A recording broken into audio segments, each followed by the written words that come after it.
Dinamika peran Indonesia dalam perdamaian dunia. Pertama, saya ingin memperkenalkan diri. Nama saya Amelia Adeline, absen 1. Saya Ariel Widarmawan, absen 4. Saya Franky Somoresal, absen 12. Saya Rafael Dominico, absen 29. Saya Edward Sanders, absen 10. Saya Cornelia Jovita, nomor absen 7. Nah, jadi pertama saya akan menjelaskan tentang hubungan internasional. Hubungan internasional merupakan salah satu jawaban bagi persoalan yang dialami oleh suatu negara. Hubungan internasional ini tuh memiliki 3 konsep. Yang pertama itu ada politik luar negeri. Politik luar negeri merupakan suatu kebijakan, sikap, dan langkah yang diambil oleh pemerintah Republik Indonesia kita ini dalam melakukan hubungan luar negeri, organisasi internasional, dan sakit-sakit internasional lainnya dalam rangka kayak untuk menghadapi masalah internasional, dan hal ini tuh bertujuan untuk mencapai tujuan nasional. Dan yang kedua itu ada hubungan luar negeri. Kalau hubungan luar negeri ini tuh lebih ke arah kayak setiap kegiatan yang dilakukan dan memiliki aspek regional maupun internasional, dan hal ini tuh bisa dilakukan oleh pemerintah pusat, pemerintah daerah, lembaga-lembaga, dan masyarakat Indonesia kita. Lalu yang ketiga ada politik internasional. Kalau politik internasional ini merupakan salah satu aspek dari hubungan internasional, tapi dia tuh lebih kayak dalam lingkup yang lebih kecil. Contohnya tuh seperti diplomatik. Nah, saya akan menjelaskan pentingnya hubungan internasional. Nah, ada 2 faktor penyebab adanya kerjasama. Yang pertama ada faktor internal. Faktor internal itu yaitu adanya kekhawatiran kelangsungan hidup kesananya maupun melalui kudeta ataupun intervensi dari negara lain. Nah, yang kedua ada faktor eksternal. Nah, faktor eksternal ini yaitu ketentuan hukum alam tidak dapat dipungkiri bahwa suatu negara tidak dapat berdiri tanpa bantuan atau kerjasama dari negara lain, terutama dalam aspek ekonomi, sosial politik, pertahanan keamanan, dan lain-lain. Nah, tujuan hubungan internasional bagi bangsa Indonesia adalah meningkatkan perdamaian internasional, mempertahankan kemerdekaan Indonesia, dan menjaga keselamatan negara. Nah, yang terakhir ada meningkatkan persaudaraan segala bangsa sebagai pelaksanaan aksi cita-cita Indonesia yang disimpulkan di dalam Pancasila, dasar dan filsafat negara kita. Nah, selanjutnya itu sama seperti manusia juga, tiap negara pasti ada berhubungan dengan negara lain. Nah, tiap manusia itu misalnya kita dengan tetangga kita, kan tetangga kita gak cuma satu, ada yang di kiri di kanan itu, pasti perlakuan kita tiap tetangga juga beda. Sama juga kayak negara hubungan itu tiap negara lain pasti juga berbeda. Bedanya itu di mana? Bedanya untuk tiap kebutuhan dari tiap negara masing-masing. Jadi misalnya negara itu fokus adanya pangannya atau di teknologinya, nanti kerja sama tiap negaranya itu bisa berbeda. Nah, Indonesia sendiri itu juga pasti melakukan hubungan internasional. Hubungan internasional ini bisa dilangsungkan dalam perjanjian internasional. Nah, hubungan internasional Indonesia ini ada dalam pembukaan UUD 1945 di alinea keempat, yaitu menjaga ketertiban dunia berdasarkan kemerdekaan, perdamaian abadi, dan keadilan sosial. Kan pada saat itu Indonesia masih negara yang baru merdeka, jadi Indonesia itu masih butuh pedoman untuk menjalin hubungan internasionalnya, karena kita kan masih negara baru, masih butuh pegangannya gitu. Jadi dalam hubungan internasional ini ada 2 kubu yang mendominasi di dunia, dari blok barat dan blok timur. Blok barat itu dipegang Amerika Serikat, dan blok timurnya pada saat itu dipegang Uni Soviet. Nah, sikap Indonesia gimana atas 2 blok itu? Nah, Indonesia sebagai negara baru ini harus benar-benar perhatiin kita itu mau gimana ngambil kebijakannya. Nah, kita itu nggak milih antara blok barat atau blok timur, kita itu sifat netral. Nah, nanti ada kita masuk dalam GNB, gerakan non blok, yang nggak memihak antara blok timur ataupun blok barat. dengan dominasinya blok barat dan blok timur itu ada salah satunya blok timur itu Uni Soviet pecah menjadi beberapa negara, dan sekarang yang blok timur itu dipegang sama Rusia. Indonesia tapi tetap gak memisah antara dua blok itu. Jadi pemerintahan Indonesia pada waktu itu berpendapat bahwa pemilihan yang harus diambil itu tidak menjadikan negara kita terjebak dalam kepentingan dua blok itu. Nah, negara kita tidak mau menjadi objek pertarungan politik antara dua blok tersebut. Jadi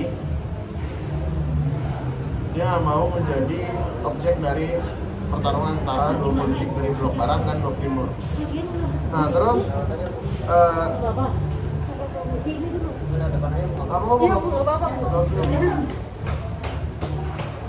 dan juga salah satu tokoh Indonesia yaitu DRS Muhammad Hatta sempat membuat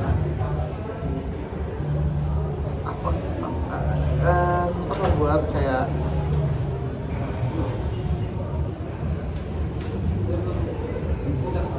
pidato dengan judul Mendayung Antara Dua Karang. Nah, pidato tersebut kemudian dirumuskan lagi secara eksplisit sebagai prinsip bebas aktif. Nah, jadi sifat politik Indonesia ini, politik luar negeri di Indonesia bersifat bebas aktif.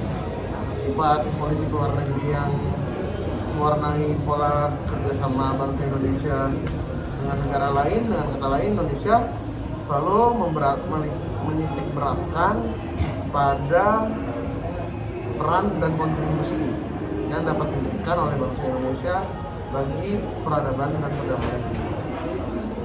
Nah, hal ini bisa dilihat dari kayak Indonesia gabung PBB pada tahun 1950, itu dia menjadi anggota ke-60 dan sebagainya. Selebihnya bakal dijelasin di GNB.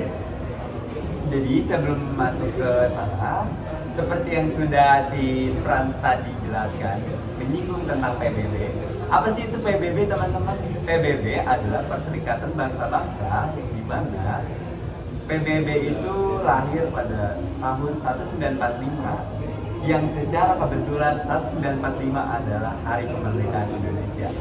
Oleh karena itu, Indonesia dan PBB memiliki hubungan yang cukup erat, sehingga Indonesia memiliki hubungan yang cukup istimewa dengan PBB. Dan Indonesia masuk sebagai anggota PBB itu pada tanggal 28 September 1950. Maksud saya pada tahun 1947 itu masuk sebagai anggota PBB yang ke-61. Dan Indonesia pertama kali itu seperti mengutus Nicodemus Palar sebagai untuk datang langsung ke PBB. Dan Nicodemus Palar ini bisa dikatakan memiliki peran penting dalam Indonesia dengan PBB. Dia memecahkan masalah yang terjadi konflik antara Indonesia dan Belanda, yang dimana PBB membantu Indonesia untuk mengakui kemerdekaannya pada tahun 1947. Dan setelah itu Indonesia ikut dalam beberapa organisasi cabang PBB, seperti ada ICOSOC, yaitu organisasi yang di mana berhubungan dengan ekonomi dan sosial, dan ada ILO, itu organisasi cabang PBB yang berhubungan dengan organisasi buruh internasional. Yang terakhir itu adalah PAO, yaitu organisasi yang berhubungan dengan pangan dan pertanian.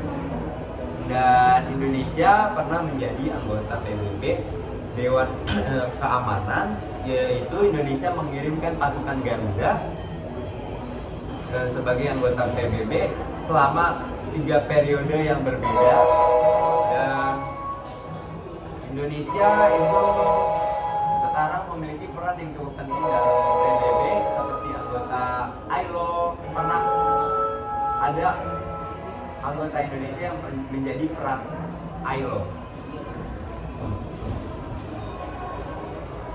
Lalu saya akan menjelaskan Indonesia yang masuk di ASEAN atau Association of Southeast Asian Nation, yang dimana dari namanya sendiri kita itu sudah tahu kalau itu isinya cuma untuk orang yang berada negara yang berada di Asia Tenggara.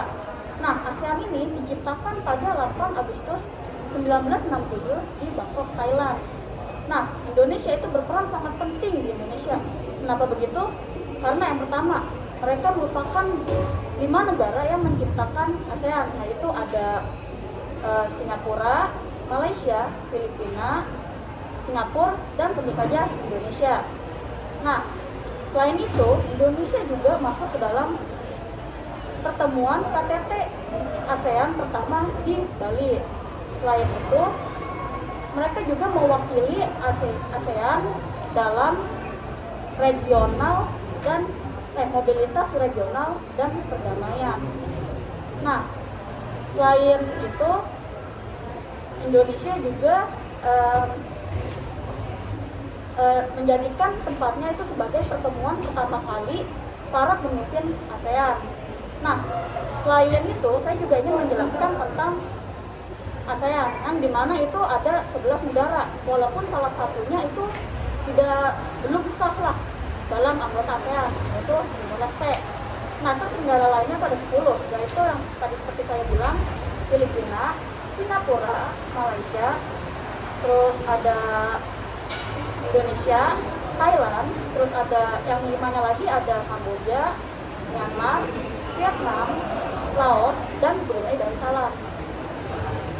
Oke, yang terakhir itu adalah GNB. Kalian pasti udah nggak asing lagi dong dengan yang namanya GNB. Apa sih itu GNB? GNB adalah gerakan non-blok yang dipelopori oleh beberapa negara seperti Indonesia. Dan tujuannya apa sih itu teman-teman, tujuan dari GNB? Jadi GNB itu bertujuan untuk memajukan cita-cita dari negara-negara yang dianggap masih sebagai negara berkembang atau negara yang masih dijajah. Dan GNB ini sangat sekali dengan visi-misi Indonesia, yang dimana Indonesia sangat menentang apa yang namanya penjajahan. Jadi terdapat dalam pembukaan Undang-Undang Dasar 1945 yang dikatakan bahwa kemerdekaan adalah hak segala bangsa, dan oleh sebab itu maka penjajahan di atas dunia harus dihapuskan karena tidak sesuai dengan peri kemanusiaan dan peri keadilan. Dari kata-kata tersebut sudah menunjukkan bahwa Indonesia sangat menentang apa yang namanya penjajahan. Dan Indonesia pernah menjadi ketua maksud saya GNB pada tahun 1992 sampai 1995. Dan hal tersebut, selama 3 tahun tersebut, Indonesia memiliki peran yang cukup penting sebagai ketua GNB. Indonesia memiliki peran penting sebagai GNB melalui Jakarta Message, yang dimana Jakarta Message ini memecahkan berbagai masalah-masalah yang terjadi dalam regional, nasional maupun internasional, seperti kayak masalah yang kalian pernah dengar mungkin, masalah Filipina, masalah juga Kamboja, dan juga walaupun Indonesia sudah tidak menjadi ketua GNB, Indonesia juga sempat memiliki peran penting dalam permasalahan yang kalian mungkin sudah tahu, yaitu permasalahan antara Ukraina dan Rusia. Indonesia mendatangi kedua belah pihak negara yang sedang berperang ini untuk melanjutkan kerjasama agar perdamaian segera terjadi. Dan GNB ini sangat memajukan apa yang namanya kerjasama dalam bidang pembangunan dan juga ekonomi. Dan juga GNB ini memiliki peran yang cukup baik dalam ekonomi para negara-negara yang sedang dijajah. Dan saya harap bahwa negara-negara yang sedang dijajah ini dapat menemukan kemerdekaannya sendiri dan mendapatkan cita-cita yang diinginkan oleh negara-negara tersebut. Ya, jadi kesimpulannya peran hubungan internasional sangat penting ya untuk mencapai tujuan nasional masing-masing dari negara tersebut. Sekian presentasi dari kelompok kami. Maaf jika ada kesalahan kata maupun info yang kurang. Terima kasih. Terima kasih.